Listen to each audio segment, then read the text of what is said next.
মালদার মানিকচকে বালির বস্তায় 9.5 টাকা খরচ, 64 টাকার বিল দুর্নীতির শিখরে দফতর, এমনটাই দাবি করল সিটু নেতৃত্ব। ভূতনির কাঁটাবাঁধ পরিদর্শনে বামফ্রন্টের প্রতিনিধি ক্ষোভ দেখিয়ে বললেন, ভূতনি এবার জলে ভাসলে সেচ দপ্তরের প্রতিনিধিদের এনে জলে ডোবাবো। হুঁশিয়ারি দিলেন সিটু জেলা সম্পাদক দেবজ্যোতি সিনহা। উল্লেখ্য, 2024-এর বন্যায় অতিরিক্ত জলের চাপ কমাতে দক্ষিণ চণ্ডীপুর এলাকায় স্থানীয়রা বাঁধের কিছু অংশ কেটে ফেলে। সেই কাটা অংশ দিয়ে প্লাবিত এলাকায় জল ফুলহর নদীতে গিয়ে পড়ে।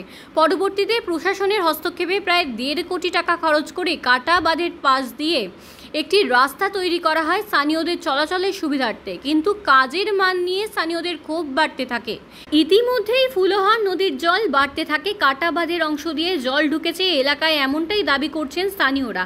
তারা জানান, এখানে স্থায়ীভাবে সুইচ গেটের প্রয়োজন, তাছাড়া কোনোভাবেই ভূতনিকে রক্ষা করা যাবে না। ভূতনির মানুষ আবার বন্যার সম্মুখীন হবে। আজ কাঁটাবাঁধ পরিদর্শনে যান দেবজ্যোতি সিনহা, শ্যামল বসাক সহ অন্যান্য নেতৃত্বরা। পরিদর্শন শেষে তিনি জানান, কিছু মানুষ ভূতনিকে ডুবাতেই আগ্রহী। গতবারের কোটি কোটি টাকা লুট হয়েছে এই বন্যাকে সামনে রেখে। জেনারেটর, খিচুড়ি, নৌকার বিল লক্ষ লক্ষ টাকা হয়েছে, যা দুর্নীতির প্রকাশ্য। আমরা চেয়েছিলাম কাঁটাবাঁধ অংশে সুইচ গেট হোক, কিন্তু তার পরিবর্তে 20খানা পাইপ দিয়ে সাধারণ রাস্তা নির্মাণ করা হয়েছে, যা বন্যার জল কোনোভাবেই থামাতে পারবে না। আগামীতে বৃহত্তর আন্দোলনের হুঁশিয়ারি দেন তিনি।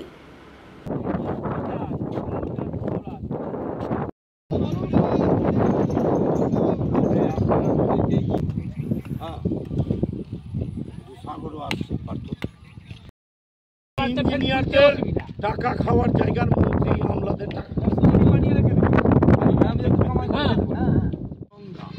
কালুটন টোলায় 3 থেকে 400 মিটার দূরত্ব হচ্ছে বাঁধে বালি মাটির কাজ হয়েছে।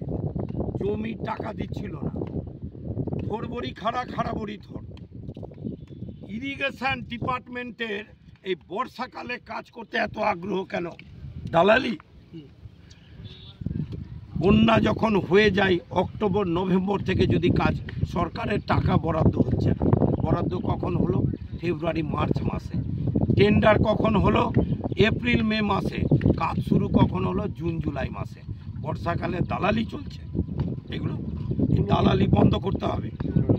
বাঁধের যে কাজ করেছে সেই কাজটা হচ্ছে, ওদিক দিয়েও জল ঢোকার আশঙ্কা আছে, আর এখানে ফুলহর নদীর জল বাড়ছে। কখনো গঙ্গা আপে থাকে, কখনো ফুলহর আপে থাকে।